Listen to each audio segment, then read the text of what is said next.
નમસ્કાર વિદ્યાર્થી મિત્રો, આપણે સ્વાધ્યાય 7.4 જોઈશું. આગળના દાખલાનું પ્લેલિસ્ટ બનાવેલું છે, એકવાર ન જોયું હોય તો જોઈ લેવું. પહેલો, એક વેપારી એક ટેબલ 2500 રૂપિયામાં ખરીદે છે એટલે ખરીદ કિંમત કહેવાય 2500 રૂપિયા.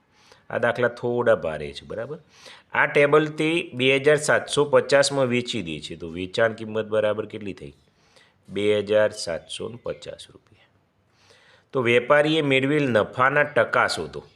તો નફો તો શોધવાનો, પણ શેમાં શોધવાનો? ટકામાં શોધવાનો, બરાબર છે.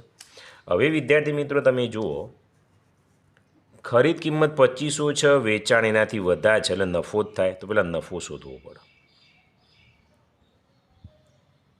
તો જે મોટું હોય લખવાનું, તો વેચાણ કિંમત વધુ છે ઓછા, ખરીદ કિંમત ઓછી છે. વેચાણ કિંમત કેટલી છે? 2750. ખરીદ કિંમત 2500. બાદબાકી કરીએ તો 0માંથી 0 જાય એટલે 0, 5માંથી 0 જાય તો 5, 5માંથી 0 જાય એટલે 7માંથી 5 જાય તો 2, 2માંથી 2 જાય એટલે 0, એટલે નથી લખવું. તો નફો કેટલો આવ્યો? 250 રૂપિયા. પણ તમે અહીં ધ્યાનથી જુઓ તો નફો પૂછ્યો છે, પણ ટકામાં પૂછ્યો છે. ડાયરેક્ટ નફો પૂછ્યો હોત તો આટલો જવાબ આવી જતો, પણ ટકા એના શોધવાના છે. તો વિદ્યાર્થી મિત્રો, હંમેશા ટકા હોય એ 100 શોધાય. ખબર પડી?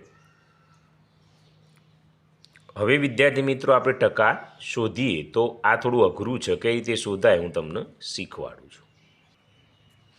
ટકા છે એ ખરીદ કિંમત ઉપર શોધાય. તો ખરીદ કિંમત કેટલી છે? 2500 રૂપિયા. તો અહીં લખવાનું 2500 રૂપિયા પર નફો કેટલો છે? 250 રૂપિયા નફો. તો ટકા 100 શોધાય, તો 100 રૂપિયા પર કેટલો? તો 100 ઉપર જશે, 2500 નીચે આવશે, ગુણ્યા 250 એમ નહીં. હવે વિદ્યાર્થી મિત્રો આપણે જોઈશું અહીં તો જવાબ કઈ રીતે આવે. તો શૂન ગઈ, આખા 250 અને આ આખા 250 ઉડી ગયા. અહીં શું વધ્યું? 10, તો 10% નફો થયો. તો નફો બરાબર 10%. આ રીતે શોધવાનું છે. એટલું યાદ રાખવાનું, અહીં મૂળ કિંમતે જે નફો હોય લખવાનું નહીં, 100 લખવાનું. 1-2 દાખલા ગણીશું એટલે આવડી જશે. ચલો બીજો જુઓ. એક વેપારી એક જૂનું ટીવી 3500માં ખરીદે છે, તો ખરીદ કિંમત 3500 રૂપિયા. બજારમાં તે ન વેચાતો કિંમત ઘટાડીને 3325માં વેચે છે, તો વેચાણ કિંમત 3325 રૂપિયા. વેપારીને થયેલ ખોટના ટકા, ખોટ તો શોધવાની, પણ એના શું શોધવાનું? ટકા. આપણે જેમ ઉપરનો દાખલો ગણ્યો એમ જ આપણે ગણીશું. તો પહેલાં ખોટ શોધી દઈએ રૂપિયામાં. તો ખરીદ કિંમત ઓછા વેચાણ કિંમત. ખરીદ કિંમત કેટલી છે? 3500 રૂપિયા. વેચાણ કિંમત કેટલી છે? 3325 રૂપિયા. બસ બાદબાકી કરો. 0માંથી 5 આપણે લખી જ દઈએ. 3500 ઓછા 3325. હું કરું છું, તમારે લખવાનું નથી, હું તમને બતાવવા માટે જ કરું છું, બરાબર. તો અહીં આવશે 4, 9 અને 10. 10માંથી 5 જાય તો 5, 9માંથી 2 જાય તો 7, 4માંથી 1 જાય, 4માંથી 3 જાય તો 1 અને 0, 175 રૂપિયા.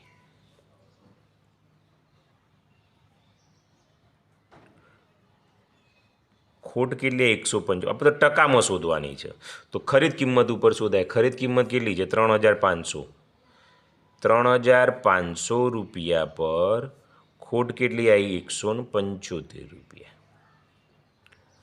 તો 100 રૂપિયા પર કેટલી? હવે 100 ઉપર આવશે, 3500 નીચે આવ્યા, 175 એમને એમ આવ્યા. હવે તમારા મનમાં થાય સાહેબ છેદ કઈ રીતે ઉડાડવા? તો વિદ્યાર્થી મિત્રો, છેદ તો ઉડાડવા જ પડે. શૂન ગઈ, હવે 175 ભાગ્યા 35 કરવાના છે, બરાબર. આપણે રફ પેજમાં કરીએ જુઓ, અને તમને એ રીતે ના ફાવો તો હું સહેલી રીત શીખવાડું. અહીં ઉપર 175 છે, નીચે 35 છે. જો કઈ રીતે કરાય, 175 ભાગ્યા 35. તમારા મનમાં સાહેબ ઉડાડી દો ને ડાયરેક્ટ, પણ ઉડાડવાની જરૂર નથી, આપણે શાંતિથી કરીએ. જુઓ, 175ના ભાગ પાડી દેવાના. પહેલાં 5 ચાલશે, 5 તરી 15 એટલે 2 વધ્યા, અને 25 પોચે 25 5 તો 35 અને 7 1 એટલે ઓના કેટલા આવ્યા, 5 અને 7, અને 35ના 5 તો 35 5 ગયા 7 ગયા કેટલા વધ્યા 5. લખી દઉં ડાયરેક્ટ 5. જુઓ, 5% ખોટ. આવડે કે ના આવડે? એકદમ ઈઝી છે વિદ્યાર્થી મિત્રો. ઓકે, આ રીતે તમારે ગણવાનું છે. ચલો આ પેજ જવા દો. ત્રીજો દાખલો.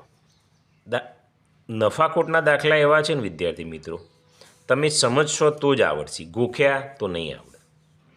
944માં વેચવામાં આવતી વસ્તુ પર 18% નફો થાય છે,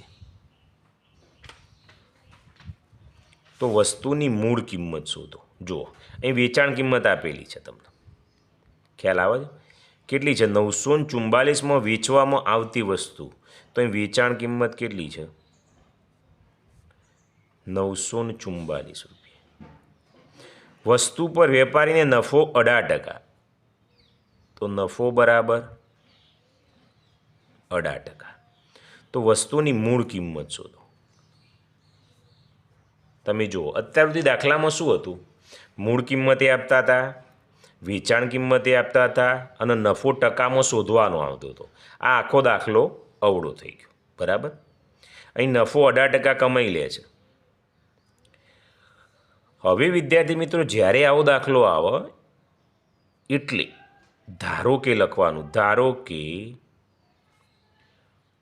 વસ્તુની વેચાણ કિંમત કેટલી છે? 100 રૂપિયા છે.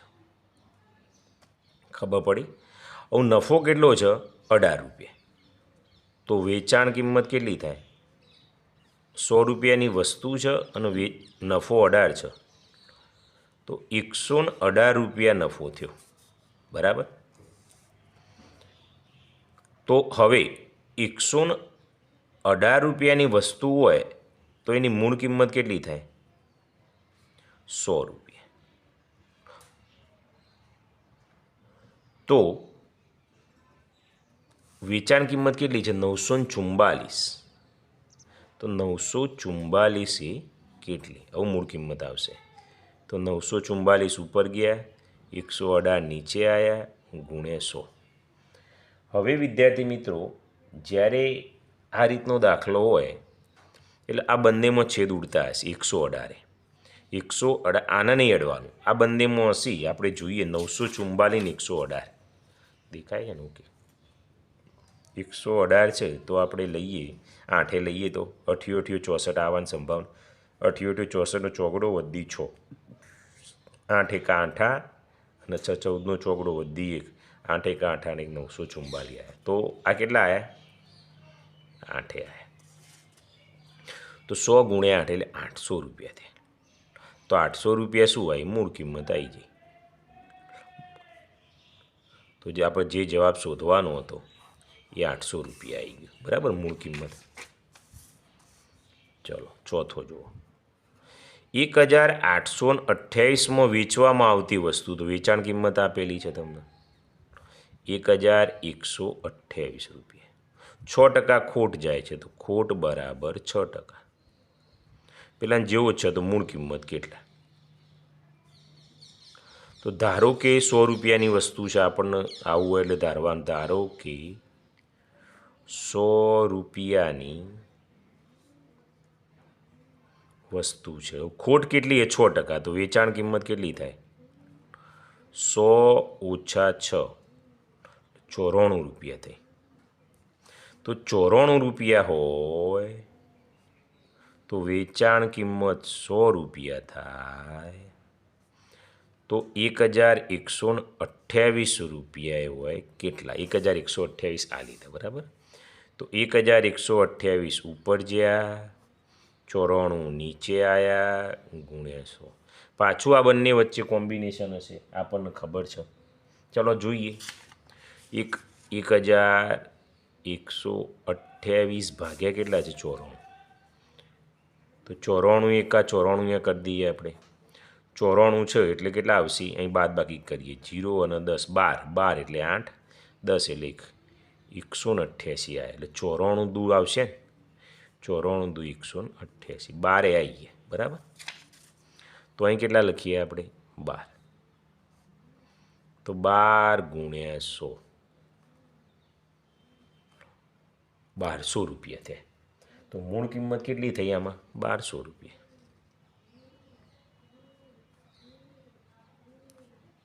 ઓકે, આવડે એવું છે વિદ્યાર્થી મિત્રો. કેટલા થયા? 4 થયા. પાંચમો છઠ્ઠો ગણાવી લઈએ, પછી લોબો થઈ જશે વિડીયો. શું કહે છે? 16,000માં ખરીદેલું ફ્રીજ. તો ખરીદ કિંમત 16,000 રૂપિયા. 17,600માં વેચતો, તો વેચાણ કિંમત બરાબર 17,600. તો નફાના ટકા, નફો શોધવાનો, પણ શેમાં શોધવાનો? ટકા. હવે આપણને ખબર છે વેચાણ કિંમત વધુ છે એટલે નફો જ થવાનો છે. તો વેકી ઓછા ખકી. પેલી 17,600 રૂપિયા ઓછા પેલી 16,000.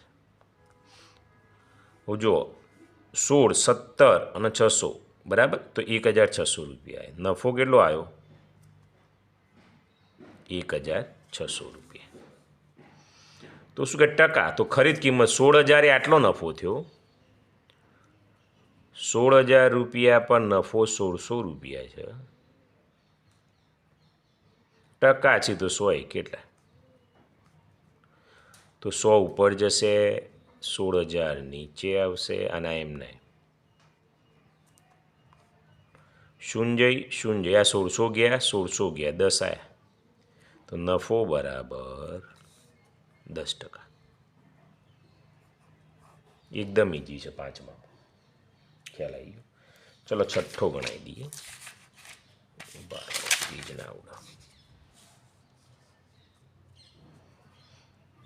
18,000 રૂપિયામાં ખરીદેલું ટીવી. તો ખરીદ કિંમત બરાબર 18,000 રૂપિયા. અહીં કંઈ મૂકી દઉં ઉડને.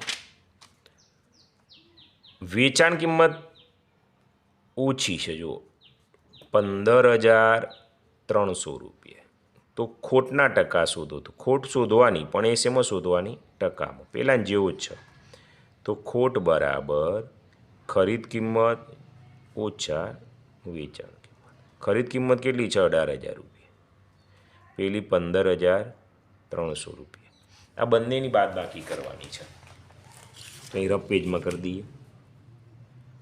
18 ઓછા 15,300, 0 0.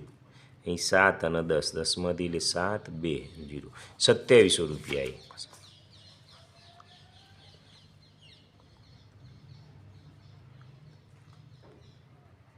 ઓકે, હવે ટકા શોધવાના છે.